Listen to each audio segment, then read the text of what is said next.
মানে গুলিয়াই মাৰিম বুলি কৈ মানে যিটো ভাবুকি দি আছিলে আজি তেওঁ গুলিয়াই মাৰি দেখুৱাই দিলে মানে কৈছে যে আচুডুবি অঞ্চলটো আচলতে যিটো আপোনাৰ পাইকান বনাঞ্চল সেই বনাঞ্চলৰ ভিতৰত নহয় এটা আমি কোৱা কথা নহয় এটা আপোনাৰ সাৰ্কল অফিচাৰে কোৱা কথা মানুহবিলাক সঁচাকে বনাঞ্চলত বসবাস কৰিছে না নাই এটা ডকুমেন্ট আৰটিআই এটা তথ্য আৰু আমি যে কৈ আছো যে এই মানুহবিলাক সন্দেহযুক্ত বাংলাদেশী নহয় মোৰ ওচৰত এই আচুডুবিৰ ভোটাৰ তালিকা আছে আচ্ছা 1970 এ ভোটাৰ তালিকা আপোনালোকে দেখিব নমস্কাৰ মই আজিজুৰ ৰহমান আপোনালোকে চাই আছে দা মিৰৰ অফ ইণ্ডিয়া আজি মোৰ সৈতে আছে কেএমএছৰ কৃষক মুক্তি সংগ্ৰাম সমিতিৰ বিষয়ববীয়া আছে আকাশ দলে আপোনালোকে জানে ৰাজ্যবাসীয়ে যে তেওঁ কিছু ধৰণৰ মন্তব্য ৰাখে ৰাইজৰ ন্যায়ৰ হকে জনতাৰ ন্যায়ৰ হকে তেওঁ দীৰ্ঘদিন ধৰি পেলাই মাত মাতি আহিছে আজি যেহেতু ৰাজ্যত গুলীচালনাৰ ঘটনা সংঘটিত হৈছে উচ্ছেদ এৰিয়াত য'ত মানে ফৰেষ্ট অফিচাৰে গুলিয়াই হত্যা কৰা এটা আমি ইতিমধ্যে খবৰ লাভ কৰিছোঁ আৰু এইটো কিমান দূৰ গ্ৰহণযোগ্য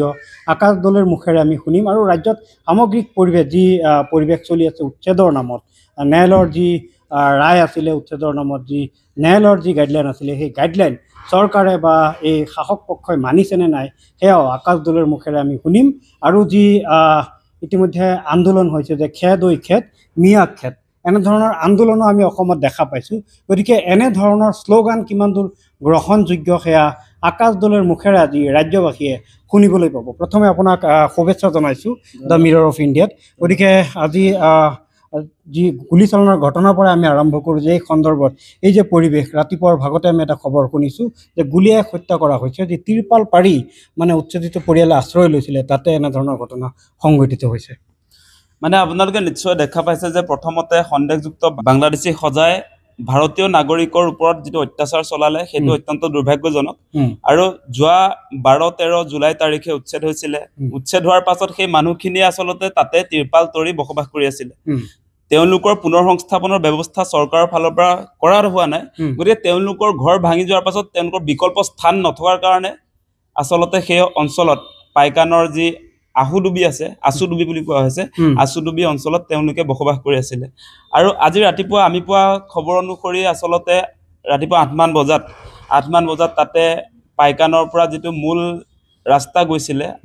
মূল যেটো পথ পাইকানৰ ভিতৰদি যেটো আচুডুবিৰ যেটো মূল পথ সেই পথটো আসলতে জেসিবি লগাই একাংশ বন কৰ্মী আৰু আৰক্ষী প্ৰশাসনৰ মানুহে সেই ৰাস্তাটো খান্দি দিয়াৰ ফলস্বৰূপে আকৌ সংঘাত আৰম্ভ হয় যে তেওঁলোকে অহাযোৱা কৰাৰ যেটো পথ আছিল হেতুকে মানে নাইকিয়া কৰিব খুজিছে মানে সাংঘাতিক ধৰণৰ এটা হাৰাশাস্তি কৰা হৈছে প্ৰথমতে সন্দেহযুক্ত বাংলাদেশী বুলি টিভিত বা সামাজিক মাধ্যমত সাংঘাতিক ধৰণে প্ৰচাৰ কৰা হৈছে আৰু আপোনালোকক সেই যেটো ঘটনা যে সেই ঘটনাটোক লৈ আমি এটা কথাই ক'ব খোজো যে টিভিত যিবিলাক কথা দেখুৱাই থকা হয় বা হিমন্ত বিশ্ব শৰ্মাই যিবিলাক কথা কৈ থাকে সেই কথাটো মুঠেও গ্ৰহণযোগ্য নহয় বা তেওঁৰ কথাবিলাক সঁচা নহয় আপোনালোকে যদি চাই আজি যিগৰাকী হুথাম যুৱকক গুলিয়াই হত্যা কৰিছে সেইটো অত্যন্ত দুৰ্ভাগ্যজনক ঘটনা আৰু আপোনালোকে নিশ্চয় খবৰ লাভ কৰিছে তাৰ ভুক্তভোগী উচ্ছেদিত পৰিয়ালে কৈছে যে তেওঁলোকৰ ওপৰত দৈনিক টৰ্চাৰ কৰি থকা হৈছে পুনৰ সংস্থাপন দিব লাগে কিন্তু পুনৰ সংস্থাপন নিদি টৰ্চাৰ কৰিছে উত্তেজিত কৰিছে আৰু তেনেকৈ জোৰ জুলুম কৰি এই মানুহখিনিক আজি খেদ দিবলৈ তেওঁলোকে চেষ্টা কৰিছিল যাৰ পৰিণতি তাৰ উত্তপ্ত পৰিস্থিতিৰ সৃষ্টি হ'ল আৰু এগৰাকীক আসলতে গুলিয়াই হত্যা কৰিলে আৰু দুজন মেডিকেলত জীৱন মৰণৰ লগত বৰ্তমান সময়ত যুঁজি আছে আৰু আমি যে কৈ আছো যে এই মানুহবিলাক সন্দেহযুক্ত বাংলাদেশী নহয় মোৰ ওচৰত এই আচুডুবিৰ ভোটাৰ তালিকা আছে আচ্ছা 1970 এ ভোটাৰ তালিকা আপোনালোকে দেখিব এই ভোটাৰ তালিকাত থকা মানুহবিলাক কেনেকৈ সন্দেহযুক্ত বাংলাদেশী হয় সেই প্ৰশ্নৰ উত্তৰটো হিমন্ত বিশ্ব শৰ্মাই আমাক দিব লাগে মানে হাতত প্ৰমাণ লৈ পেলাই আকাশ দলে ডাঙৰীয়াই আপোনালোকক ডাটা সহকাৰে প্ৰশ্ন কৰিছে চৰকাৰক মানে আমি তথ্য প্ৰমাণ নোহোৱাকে কোনো কথা নকওঁ কোনো অভিযোগ আমি তেনেকৈ দাঙি নধৰো চালে বেৰে কুবুৱা হিমন্ত বিশ্ব শৰ্মাৰ নিচিনাকে সেই কথা আমি নকওঁ আজি ৰাতিপুৱা আপোনালোকে নিশ্চয় দেখিছে কালিনে ক'ত আমাৰ লোকসেৱা আয়োগত তেওঁ প্ৰেছ কনফাৰেন্স কৰিছিল তাতো আপোনাৰ উচ্ছেদক লৈ লখিমপুৰৰ যেটো উচ্ছেদ হৈছিল গুণগুণ চেতিয়াৰ যেটো আপোনাৰ কঠিয়াতলি সেইটো বোলে আপোনাৰ সাউথ চালমাৰাৰ মানুহে তাত বোলে কঠিয়া পাৰিছিল এনেকুৱা ধৰণৰ কথা ৰাজ্যৰ মুখ্যমন্ত্ৰী এগৰাকীয়ে কয় আৰু আমাৰ মানুহবিলাকে সেই কথাটোকে শুনি থাকে গুণগুণ চেতিয়াৰ আপোনাৰ কঠিয়াতলি হৈ যায়গে সাউথ চালমাৰাৰ মানুহৰ পৰাক কঠিয়া এটো কেনেকুৱা ধৰণৰ কথা এগৰাকী ৰাজ্যৰ মুখ্যমন্ত্ৰীয়ে কৈছে এই কথাবিলাক আপোনালোকে বিবেচনা কৰক তেওঁ মানে প্ৰতিটো মুহূৰ্তত হসাক মিছা মিছাক হসা কৰিবৰ কাৰণে যিকোনো পৰ্যায়লৈ তেওঁ যাব পাৰে তেওঁৰ বডি লেংগুৱেজ তেওঁৰ কথাত যে চহকী কথা যে ক'ব জানে সেইকাৰণে আপোনাৰ তেওঁ প্ৰেজেণ্টেশ্যনটো যদি চাই তেওঁ কথা কোৱা যিটো ষ্টাইল সেইবিলাক যদি চাই সঁচা যেনে লাগিব আপোনাৰ আৰু সাধাৰণ দৰ্শকে তেনেকে মানি লয় এতিয়া আপোনালোকে চাওক 1970 চনৰ এইটো ভোটাৰ তালিকা আসুদবি য'ত উচ্ছেদ কৰা হৈছিল অৰ্থাৎ তেওঁলোক সন্দেহযুক্ত বাংলাদেশী নহয় সন্দেহযুক্ত বাংলাদেশী মুঠেও নহয় কোনো কাৰণ মই এই মানুহবিলাক কোন সেই সম্পৰ্কে আপোনালোকক ক'ম সেই মানুহবিলাক কোন মানুহ হয় তেওঁলোকক কোনে আনিলে তাত কেনেকে সংস্থাপন হ'ল সেইবিলাক কথাও ক'ম আপোনালোকৰ সন্মুখত আৰু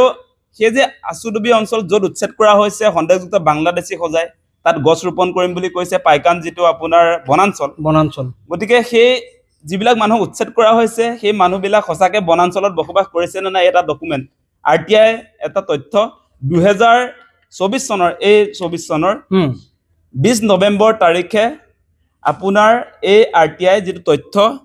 ৰাজহ বিভাগৰ পৰা তাৰ সাৰ্কল অফিচৰ পৰা এটো আপোনাৰ দিছে যেটো আপোনাৰ আসুদবি দেখিছে নহয় আজি য'ত গুলিয়াই হত্যা কৰিলে নিৰীহ যুৱকক গুলিয়াই হত্যা কৰিলে মানে তেওঁলোকৰ যেটো আপোনাৰ প্ৰতিবাদ পুনৰ সংস্থাপন বা ক্ষতিপূৰণৰ কাৰণে যেটো প্ৰতিবাদ কৰিছে উচ্ছেদৰ পাছত হেতু কিন্তু ন্যায্য ভাৰতীয় নাগৰিক হিচাপে তেওঁলোকক চৰকাৰ এখনে যদি উচ্ছেদ কৰাৰ পাছত পুনৰ সংস্থাপন লগতে যথোপযুক্ত ক্ষতিপূৰ্ণ ব্যৱস্থা কৰিব মানে অন্নবস্ত্ৰ বাসস্থানৰ ব্যৱস্থা কৰি দিয়া চৰকাৰ নৈতিক দায়িত্ব হেতু কৰি দিব লাগিব মই এটা কথা যে কৈ আছিলো সেই কৃষ্ণাই ডাকঘৰ কৃষ্ণাই হয় গাঁও আসুদবি আৰু এই গোৱালপাৰাত যেটো আমাৰ তথ্য জনা অধিকাৰ 2005 ৰ ভিত্তিত যেটো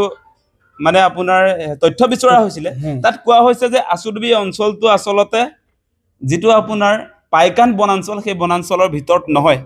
ইয়াত কৈছে আপোনাক ডাঙৰ অভিযোগ যে বনাঞ্চল বুলি ইতিমধ্যে উপস্থাপন কৰা হৈছে এই অভিযোগটো আপোনাৰ চক্ৰ বিষয়া মাটিয়া চক্ৰ বিষয়াই 2024 চনৰ 20 নৱেম্বৰ তাৰিখে এইখন আমাৰ RTI কৰ্মীক প্ৰদান কৰা তথ্য মানে বনাঞ্চল নহয় পাইকান ইয়াত কি লিখিছে আপোনালোকে যিখিনি ঠাইত উচ্ছেদ কৰিছে হে বনাঞ্চল নহয় বুলি আসলতে মাটিয়া ৰাজহ চক্ৰই কৈছে ইয়াত কৈছে মাটিয়া ৰাজহ চক্ৰৰ অন্তৰ্গত আসুদবি ৰাজহ গাঁৱৰ যথাক্ৰমে য'ত উচ্ছেদ কৰা হৈছে মানে 261 নং দাগৰ 6 বিঘা 3 কঠা 5 লেচা খালিতলি শ্ৰেণীৰ চৰকাৰী জমি হয় চৰকাৰী মানে বনাঞ্চলৰ কথা উল্লেখ নাই ইয়াত চাব তেওঁলোকে কৈছে এটা আমি কোৱা কথা নহয় এটা আপোনাৰ সাৰ্কল অফিচাৰে কোৱা কথা আমি যেটা তথ্য বিচাৰো এই মাটিখিনি আসলতে বনাঞ্চলৰ নেকি সেই কথাটো যেতিয়া আপোনাৰ RTI যোগেদি আমি তথ্যটো বিচাৰো আচ্ছা যদি বনাঞ্চল নহয় তেতিয়ালে ইয়াতে বন আৰক্ষীয়ে গুলি চালনাৰ ৰহস্য সেই ৰহস্য মানে বৰ্তমান সময়ত আপোনালোকে নিশ্চয় দেখিছে ৰাজ্যৰ মুখ্যমন্ত্ৰীজনে যদি প্ৰতিটো মুহূৰ্তত মিছা কথা কৈ থাকিব পাৰে তেতিয়া হলে এই বনাঞ্চলিক যিবিলাক বিষয়া আছে যিবিলাক বন কৰ্মী আছে যিবিলাক আৰক্ষী প্ৰশাসনৰ মানুহ আছে তেওঁলোক উৎসাহিত হোৱাৰ কাৰণে আজি আপোনাৰ এই যেটো গুলি চালনা কৰিলে গুলি চালনা কৰা মানুহজনৰ নাম যাৰ নেতৃত্বত আজিৰ অপাৰেচনটো হ'ল মানে সঁচাকে অত্যন্ত দুৰ্ভাগ্যজনক বৰ্মন নামৰ এগৰাকী তেওঁ বৰ্মন উপাধিৰ মানুহ জগদীশ বৰ্মন তেওঁ 12-13 জুলাই তাৰিখে উচ্ছেদ হোৱা দিনটোৰ পৰাই তহঁতক গুলিয়াই মাৰিম বুলি কৈ আছিল